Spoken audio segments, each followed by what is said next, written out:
मुंह कर रहे हैं लेकिन अपना मुख खोल नहीं रहे। दाऊ जी कहते हैं कि अरे लाला,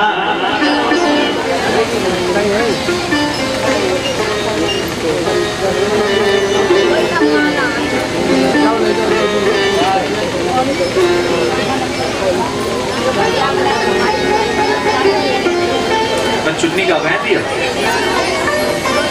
मान लो हमका वह ले लिया, लेकिन और जो लोग हैं उन्हें बाधित दे दिए। कहाँ है भैया गड़ा वाली बिटिया? अब आधा घंटा है, हम चलो जी। बताओ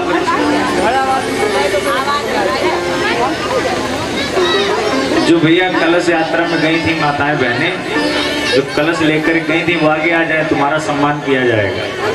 अब तुम जल्दी जल्दी आओ, कथा भी बहुत है, तुमको बहुत कथा भी सुनानी बाकी। जल्दी जल्दी आराम से निकल करके आ जाओ। जो जो कलश लेकर गई थी परीक्षित जी के द्वारा बढ़िया द्वारा मान सम्मान किया जाएगा। और आराम से जहाँ से उठ करके आना वहीं आराम से जाकर के बैठ जाना। 5 मिनट का समय है, फिर आगे कथा बढ़ाते हैं।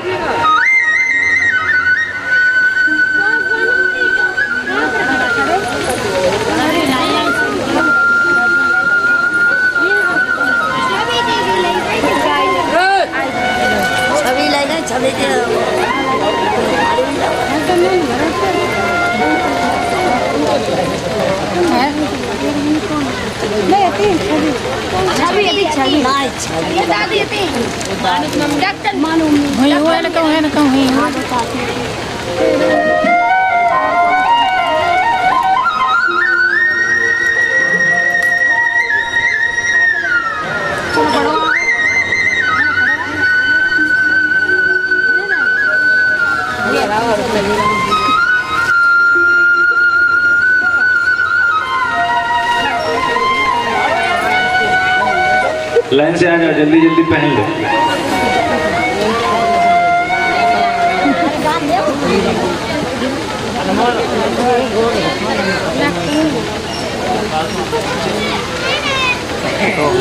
उनको पहुंचा दियो, पहुंचा दियो।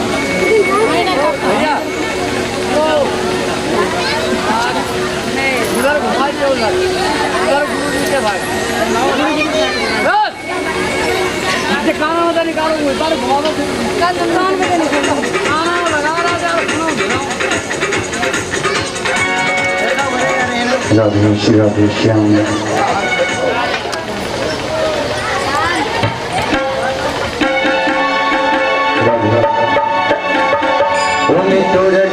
श्री राधा राधा नाम, श्री राधा राधा नाम, बिरज की गलियां में तो रटो श्री राधा राधा नाम, बिरज की गलियां में तो रटो श्री राधा राधा नाम, बिरज की गलियां में। मैं तो कोई रहूँगा तो यार, मैं तो कोई रहूँगा तो यार, मैं तो कोई रहूँगा तो यार, बिरज की गलियां में मैं तो रटो श्री राधा राधा नाम, बिरज की गलियां में मैं तो रटो श्री राधा राधा नाम, बिरज की गलियां में।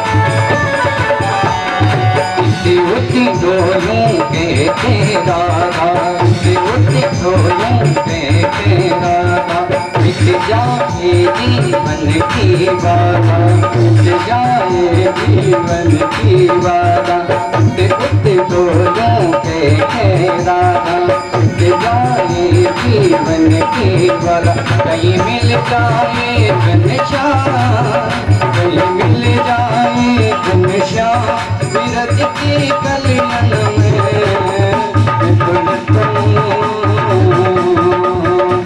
तुरंतों श्री राधा राधा विरज की कलियन में तुरंतों श्री राधा राधा विरज की कलियन में।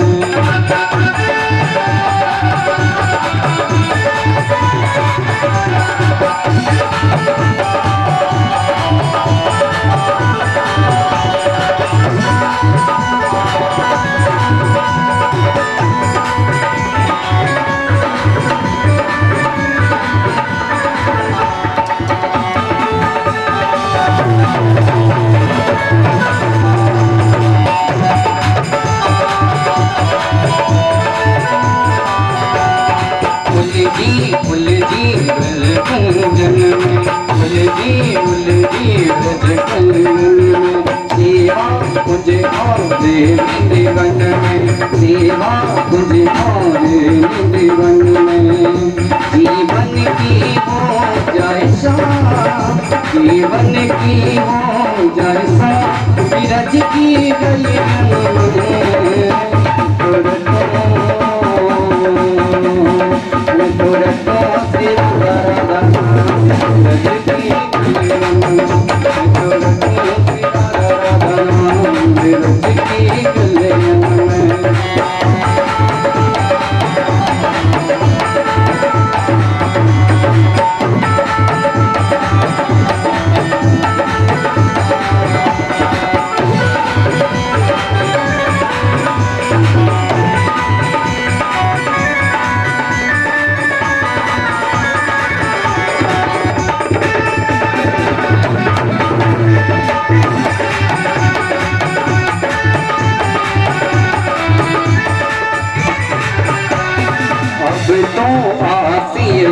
जीवन की, अब तो आखिरी जीवन की रज मिल जाए मुझे श्री चरणों की, रज मिल जाए मुझे श्री चरणों की अब तो आखिरी जीवन की, अब तो आखिरी जीवन की रज मिल जाए मुझे श्री चरणों की, रज मिल जाए मुझे श्री चरणों जब निकले तन से जब निकले तन से विरज की गलियन में तुरंतों श्री राधा राधा नाम विरज की गलियन में तुरंतों श्री राधा राधा नाम विरज की गलियन में तो कोई रहुआ तो कोई रहुआ तो विरज की गलियन में तुरंतों श्री राधा राधा नाम विरज की गलियन में तुरंतों श्री राधा राधा नाम विरज की गलियन में।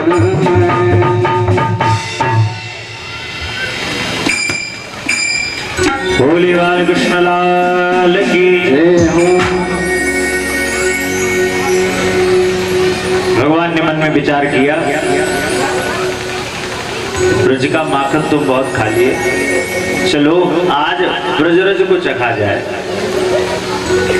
क्योंकि महाराज माखन की जितनी महिमा है उससे कई ज्यादा बढ़कर के ब्रजरज की महिमा है।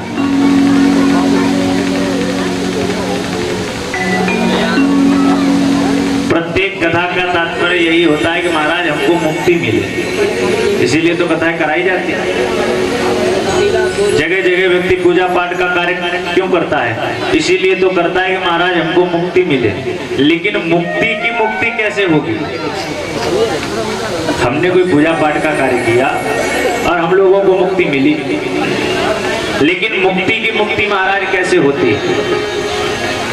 मुक्ति ने जाकर के एक बार भगवान से यही प्रश्न किया, हम लोगों को तो मुक्त करते हैं लेकिन हमारी मुक्ति कैसे होगी? मुक्ति कहे गोपाल सो मेरी मुक्ति बताए।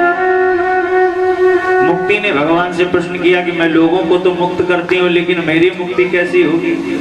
तो भगवान ने पता क्या बताया, ब्रज रज उड़ मस्तक लगो तो मुक्ति मोक्त है जा।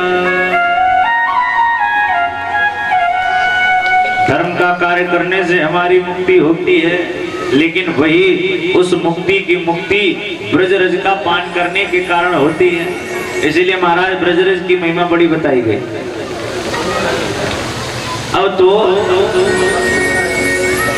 भगवान ने क्या किया, भगवान ने ब्रजरज को अपने मुख में रख लिया। दाऊ जी ने पूछा, लाला मोए सो लग रहा तेने माटी खाई? भगवान ने कहा, ना मैंने तो माटी ना खाई। तो भगवान को पकड़ करके आज दाऊ जी घर लेकर के आए, मैया को पूरी बात बताई। मैया ने कहा, अब तक तो ये माखन खाए रहो, अब तो न जाने यहाँ में कौन सी बुरी बुरी आदत लगती चली जा रही है। अभी तक तो ये केवल माखन ही खातो, अब तो ये बताओ ब्रजरज को खाने लगो। भगवान के मुख को देखा, मैया ने कहा, लाला नेक अपने मुख को खोल के दिखा। तो भगवान क्या कहते हैं, भगवान कह रहे हैं, देखो मैया ये जितने भी ग्वाल वाले हैं सब झूठ बोलते हैं, सब हमको ऐसे चक्कर फंसाने के लिए काम करते रहते हैं। मैया ने कहा, ये चटोरे तो अपने मुख को दिखा। मैया ने तुरंत ही हाथ में साटी ली, बोले यार लाला तेरी खैर ना है। भगवान ने बताया, ना हम भक्षितवानम्ब सर्वे मिथ्या विशंसिनः यदि सत्य गिरस्तरहि समक्षम पश्य मे मुखम। भगवान ने पता क्या कहा, ना हम भक्षितवानम्ब, अरे भैया मैंने मिट्टी को नहीं खाया है, अरे ये जितने ग्वाल वाला है सब झूठ बोल रहे हैं।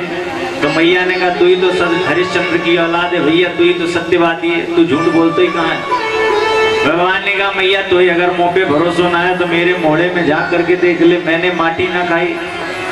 और जैसे ही इतना मैया से भगवान ने कहा तो मैया ने कहा, ठीक है लाला अपने मोड़े को खोल के मुझे दिखा दे। और जैसे ही भगवान ने अपना मुंह खोला, अग्नितर विशस शिव चतुरान्य न बहुगिरि सरत सिंधु मही कानन काल कर्म गुण ज्ञान प्रभाव सोई देखा जो कहा न काहू देखी माया सब विधि गाड़ी। महाराज जो आज तक यशोदा मैया ने जिसके बारे में सुना तक नहीं था वो भी भगवान के मुख में देख लिया।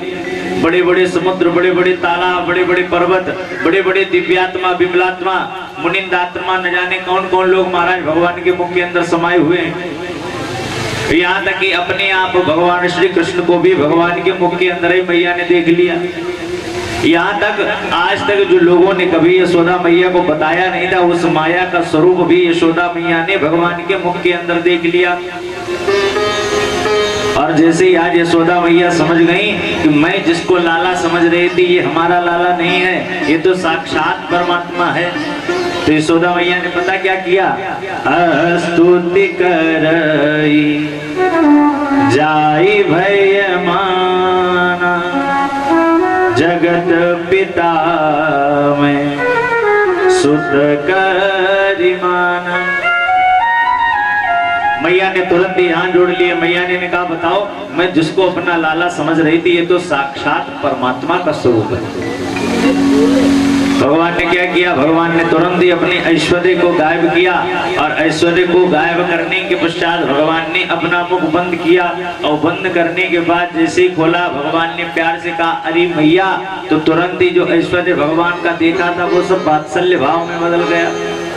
तुरंत ही मैया ने क्या किया, भगवान को अपने गले लगा लिया और बार बार गाय की पूंछ के द्वारा भगवान को बार बार साफ करती। देखा होगा मेरे आपके यहाँ बालकों को नजर लग जाती, देखा ना, छोटे छोटे बालकों को लोग देख लेते हैं, नजर लग जाती है।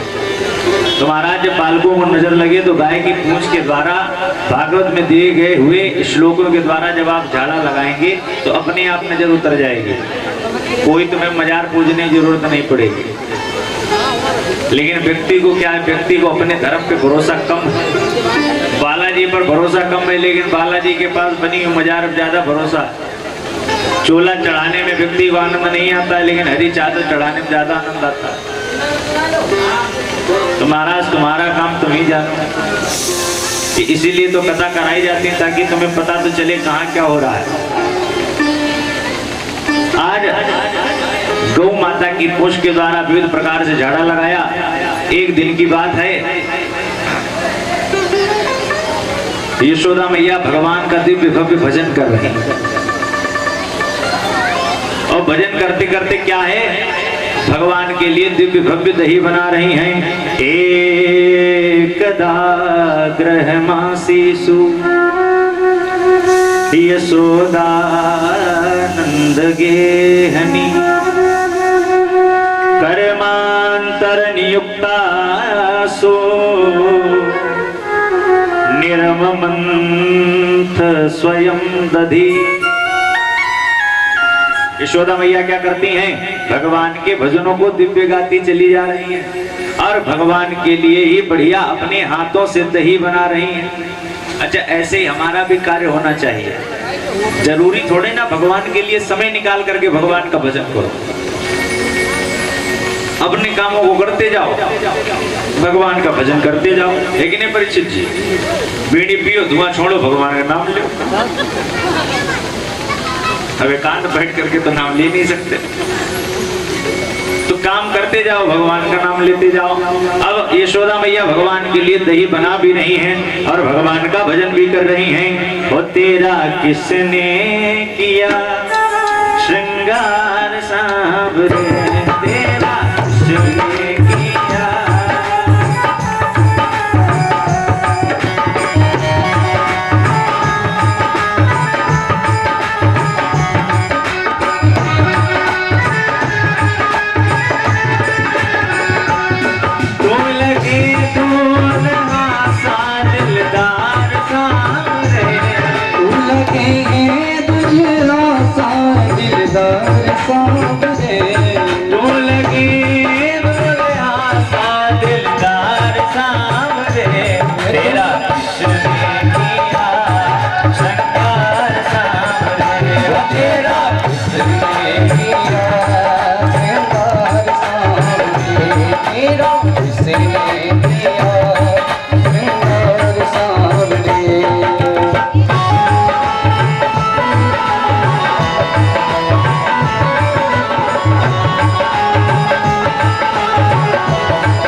हुए भगवान का भजन कर सकते हैं, तो तुम तो बताओ खाली बैठे, बताओ कौन यहाँ क्या कर रहा है।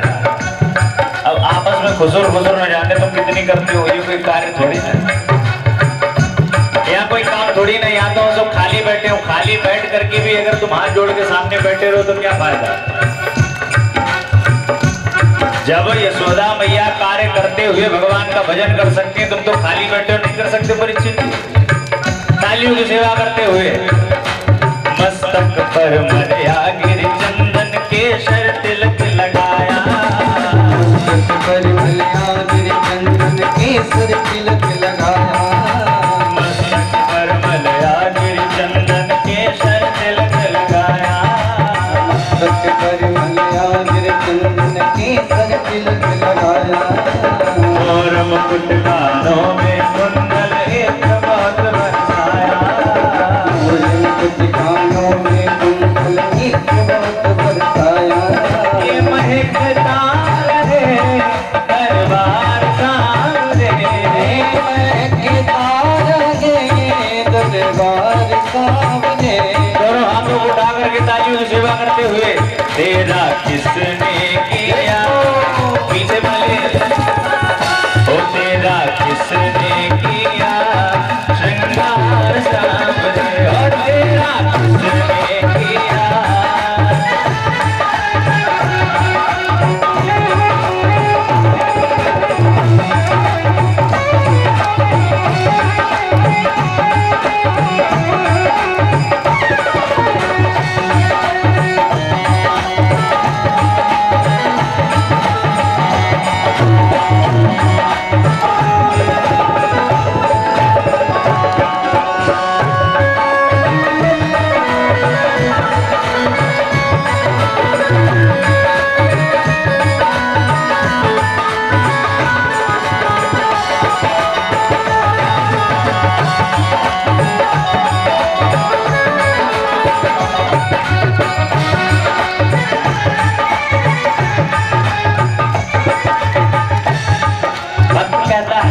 सलामत हाथ सदा वो जिसने तुम्हें सजाया। रहे सलामत हाथ सदा हो जिसने तुम्हें सजाया। और सजाता रहे हर बार साथ रे।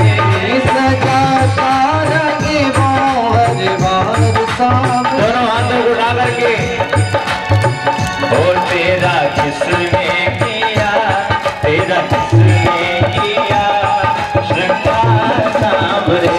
तेरा किसने किया श्रृंगार सांवरे। तेरा किसने किया श्रृंगार सांवरे।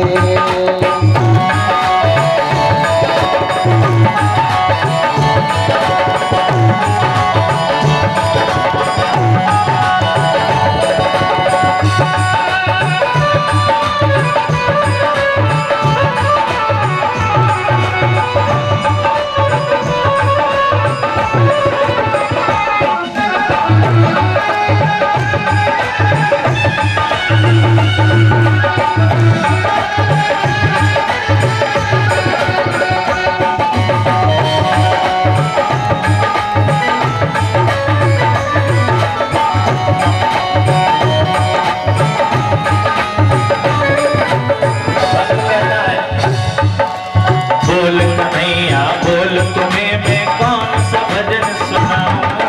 बोल कन्हैया बोल तुम्हें मैं कौन सा भजन सुनाऊं। बोल कन्हैया बोल तुम्हें मैं कौन सा भजन सुनाऊं। बोल कन्हैया बोल तुम्हें मैं कौन सा भजन सुनाऊं। ऐसा कोई राग बता दे जो नाचे में गाऊं। ऐसा कोई राग बता दे तो मैं नाचूं तू गाऊं। जैसे कि महाराज अभी यहाँ पर गाना चल रहा है, अब कोई है जिसे गाना नहीं आता। जिसे तुम्हें गाना ना आए कोई बात नहीं, तुम्हें ताल से ताल तो मिलानी आती है। गा तो हम भी नहीं पाते, लेकिन जैसे तैसे गा तो रही है।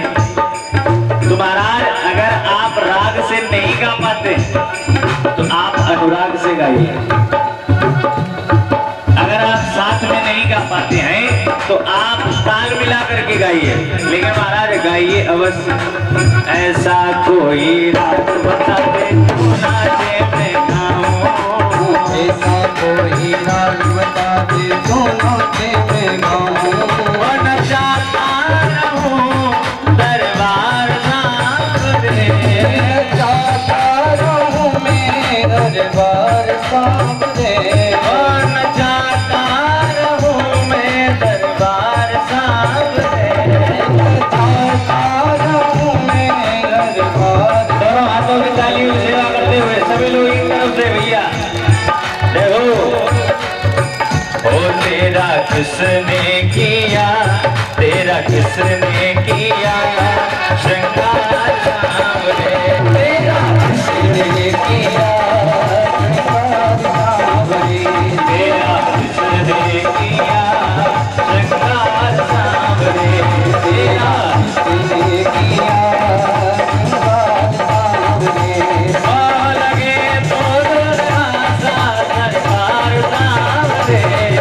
लगे दुल्हा सा दिलदार सांवरे। तेरा किसने किया, तेरा किसने किया सरकार सांवरे। तेरा किसने किया श्रृंगार सांवरे। तेरा किसने किया श्रृंगार सांवरे। तेरा किसने किया। श्रृंगार सांवरे। तेरा किसने किया श्रृंगार सांवरे। होली बालकृष्ण भगवान की जय हो।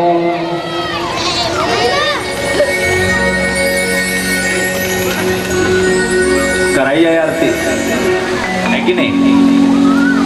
और पीछे वालों सफेद दाढ़ी वाले, हमारी गाड़ी सफेद दाढ़ी वालों को ज्यादा चलती है, हमारी क्या सबकी चलती।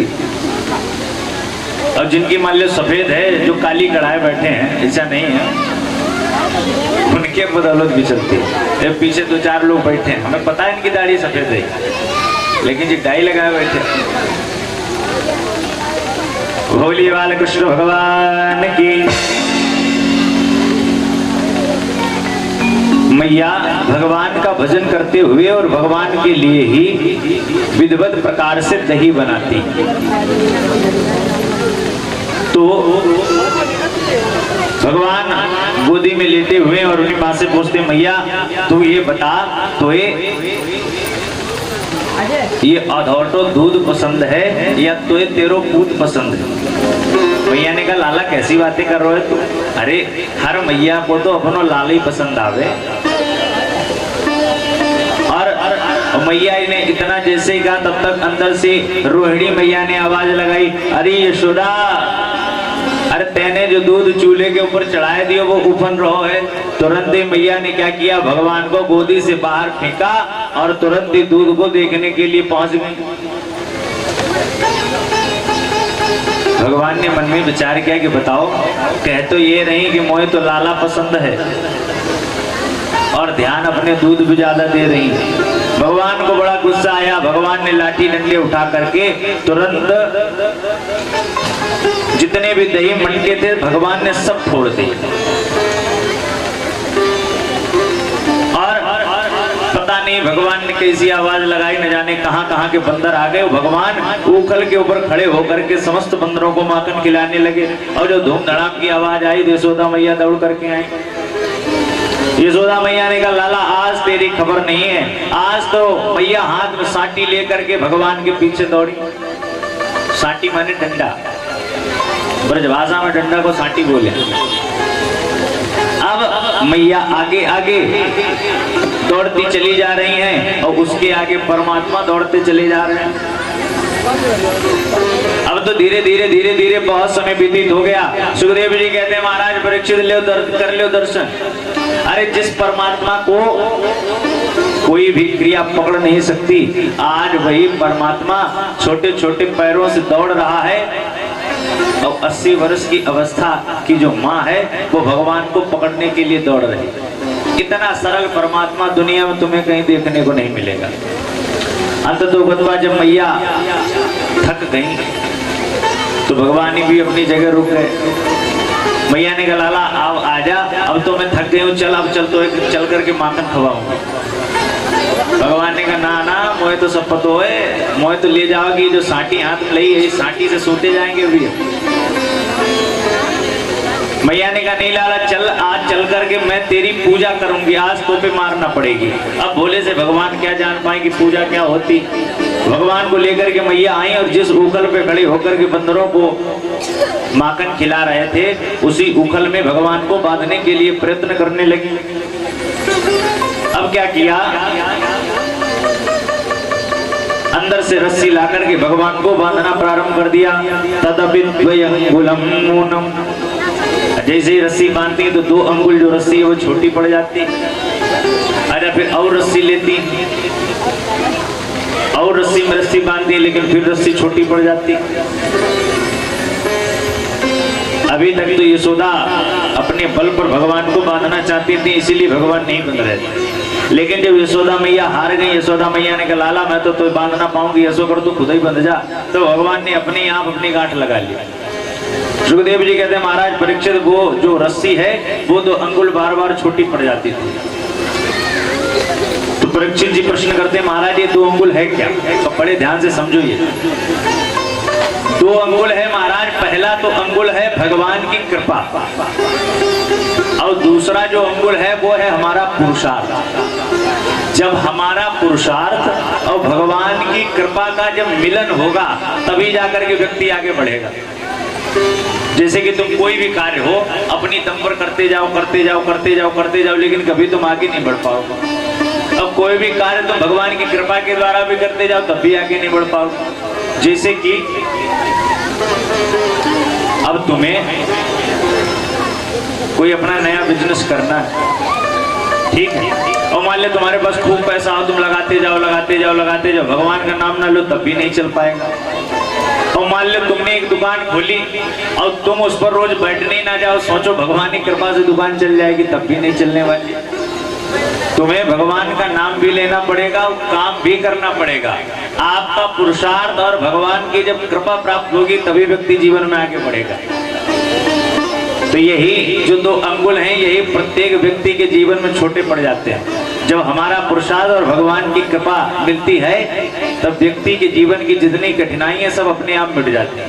लेकिन व्यक्ति क्या करता है, कभी तो अपने आप पर घमंड करता है तो पुरुषार्थ दिखाने लगता है, और कभी कभी तो भगवान पर छोड़ देता, कुछ करता ही नहीं। भगवान भी कहते हैं जब तू खुद अपने लिए कुछ नहीं कर रहा है तो हम तुम्हारे लिए क्यों कुछ करें।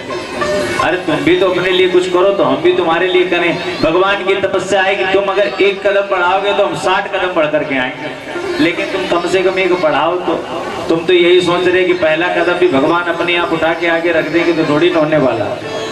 आपका पुरुषार्थ और भगवान की जब कृपा मिलती है तो व्यक्ति के जीवन में जितने भी कठिनाइयां हैं उन सभी का सामना करने की जो ताकत है वो व्यक्ति के अंदर आ जाती है। और आज रात्रि की कथा में आप सभी लोग गोवर्धन भगवान की कथा सुनेंगे। तो सभी लोग देखो अपने घर से बढ़िया दूध, दही, पिटौआ, पूड़ी, खीर, विविध प्रकार से भोजन की सामग्री लेकर के आए। अब ये ना सोचना पंडित ले जाएंगे, बाद में तुम्हें को दे दी जाएगी। नहीं तो ये सोचो कि बढ़िया तुम 1 बाल्टी खीर बना के लाओ, पंडित जी रख ले। पंडित जी नहीं रखेंगे, तुम्हें उसी में से भोग की जो प्रसादी है वो बांट दी जाएगी। और साथ ही साथ आपको आज रात्रि में राधा कृष्ण जी के फूल की होली तुमको दिखाई जाएगी। बढ़िया दिव्य भव्य झांकियां, देखो कल तो पहला दिन था और आज उससे भी बढ़िया झांकी होगी। खूब झांकी देखो आकर के।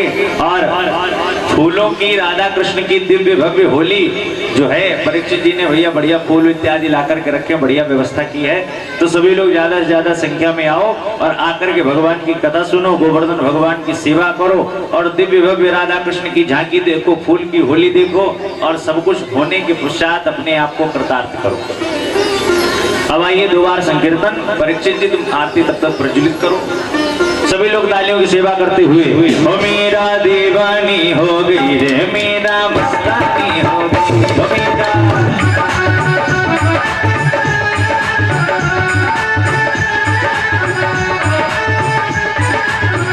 ओ मेरा दीवानी हो गई रे, मेरा मस्तानी हो गई, मेरा दीवानी हो गई रे, मेरा मस्तानी हो गई।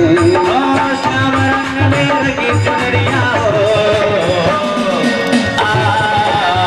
मेरा दीवानी हो गई रे, मेरा मस्तानी हो गई, मेरा दीवानी हो गई रे, मेरा मस्तानी हो गई।